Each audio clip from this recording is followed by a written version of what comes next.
can't it finish? It's a layup, though, isn't it? When you're picking Northern Ireland for your friendly, it's a bit of a layup, isn't it? Particularly at home. Get him, Frank. Well, yes, Michael Olise, absolutely fantastic. But I want to add Doué, especially the first half, who was the only one, trying to create something and being successful, and also working hard, tracking back and everything. So, but that was a good game from France.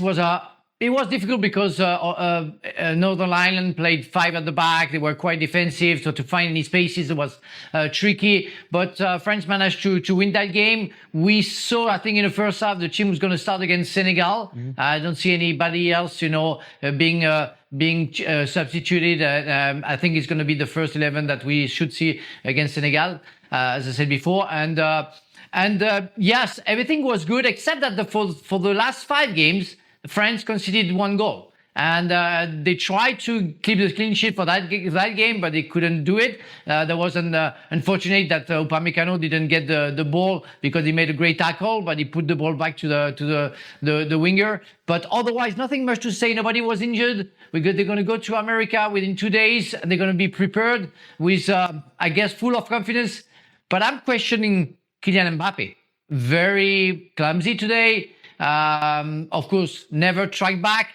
I jumped in my sofa sometimes, saying, come on, run, get the ball back. No, he doesn't want to do that, and he will never do it. So it's not part of his tools. But he will have to score goals in order to be loved by all the French fans. But hopefully we'll do the job for France, and we're going to win that World Cup, because you never know. I never stalled you like we did in '98. Yes. What is the feeling in France, though, overall, Frank? Is it a feeling of confidence or the concerns? The French, of course they are.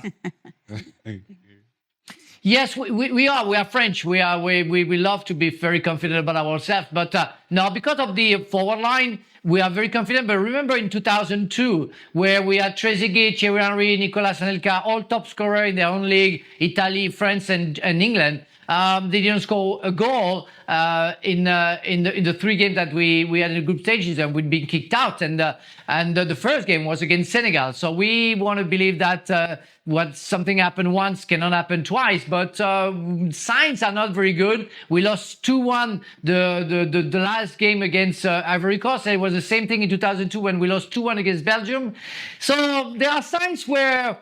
And we are favorites. We were favorites as well. So it's never good with France when we are favorites. So we have to make sure we don't get carried away by the fact we are the second favorite of the World Cup. We have to do the job, and hopefully everything's going to work for the best. But people are confident, of course. If you beat France or Spain, you're not going to be far away.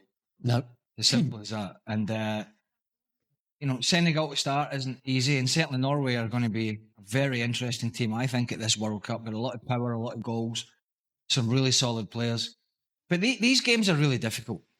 For people tuning in for these games a week, less than a week now before the World Cup, for some of them, it's extremely difficult for players because you really are on your tiptoes.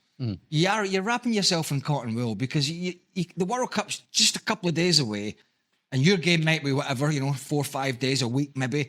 And for something to happen, a hamstring or a twisted ankle, and you're out for a month or 2 and you're going to miss the World Cup. So you take these games with a pinch of salt, because I think players are, I say 10% off, maybe 20, 30% off, because you just have it in your mind. I just don't want to miss this tournament, so I don't want to do anything daft. So everybody's just playing on tender hooks. What you can get from it, you can see the shape they want to play, the style of football they want to play, but it's all, as you say, 10, 20% down on what it would normally be. And it might be a little partnership, you talk about between the centre-halves at the back, or some small like that. I thought Olise and Koundé might form a partnership like he does with Yamal. I was looking for that today.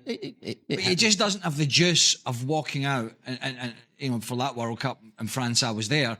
That juice of walking out is weird. They're very fortunate to be able to do it in the first game against Brazil at the Stade de France. It was the opening ceremony, and let me tell you, you are just ramped up for that because there's so much at stake. You're playing the world champions.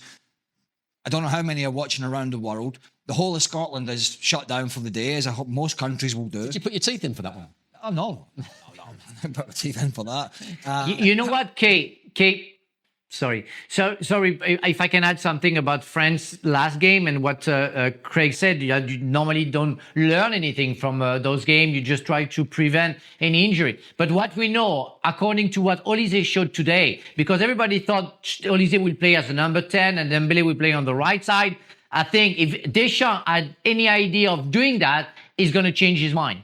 And Olise is going to play on the right side like he does for Bayern Munich because he's so efficient. And Dembélé will have to move as a number 10. And we didn't see the best of Dembélé today, but Dembélé has to play. And maybe something is going to move on, but Doué was very good on the left side.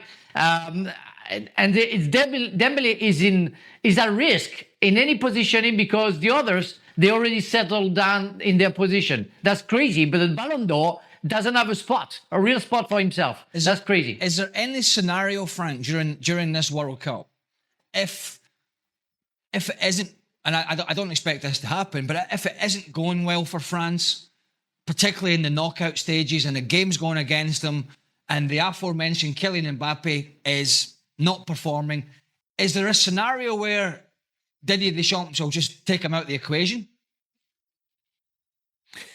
I don't know, because he named him the captain, and everybody thought that what his name, Griezmann, was named. He wanted to give him more responsibility, wanted him to be more involved, but I don't think he's going to move him. I don't think he's going to move him because, you know, with what happened the last 15 minutes of the final of the World Cup with Argentina, is still in everybody's mind. Where Mbappé can suddenly wake up and score 3 goals in 15 minutes. So that's what it is, and it seems to be strange and maybe unfair towards the others, especially when you have maybe Cherki on the bench and you can put Dembélé as a striker and Cherki as a number 10. Will he take that chance? Will he try to put Mbappé out? I don't know. Maybe, but I would say that I have doubts about that. Yeah, I'm not saying before the game. I'm saying like if a game's not going, I can't see it. I can't, because if it comes off, you're a genius. But if it doesn't come off, if you take Mbappé off and you lose the game, but he's walking. Yeah, Deschamps is walking anyway. Yeah, true. But he goes with a lot of stick flying towards him. I know, but as you said, they have, if it comes off, and listen, this is all hypothetical. But sometimes you've got to look at a manager and say, and we're going to see this with Roberto Martinez, potentially with Cristiano Ronaldo. Absolutely. But has Didier Deschamps come that big moment, be it a final or a semi, whatever it is, and Mbappe's the guy who's underperforming, bearing in mind the talent pool that France have, which is immense in the forward areas, does he have the gumption to make that big call? Or is somebody else going to be like Olivier Giroud was in 2022? He's more likely to take him off when they're doing well. So I'm going to take him off for the last 20 minutes. We're controlling the game. We're winning the game. I'll take him off. So he can say, well, I've taken him off every so often. I don't always play him. Yeah. But when they're losing and they're down, he'll keep him on the pitch. You don't see? No, not at all. I think Didier Deschamps will make every adjustment he possibly can, including Kylian Mbappé, whether it's taking other people around, whether it's changing the formation. I just do not see Kylian Mbappé being substituted because... Well, but not even if he is having a poor day at the office. Because all of a sudden, 75th, to Frank's point, 75th minute he wakes up, there aren't many people in this game today who will score a hat-trick in a World Cup final with playing 15 minutes in the way that Kylian Mbappé does. I mean, I do not think you risk going that. back many years, when Gary Lineker played his last game for England, and Graham Taylor, the England manager at the time, they were losing in the European Championships by a 1-0, I think, and he took him off after 65 minutes. Graham Taylor was absolutely hammered for doing that. But Lineker hadn't done a thing in the game. Right. Because he was the leading goal scorer and they said, who's going to score the goals? It's going to be Gary Lineker.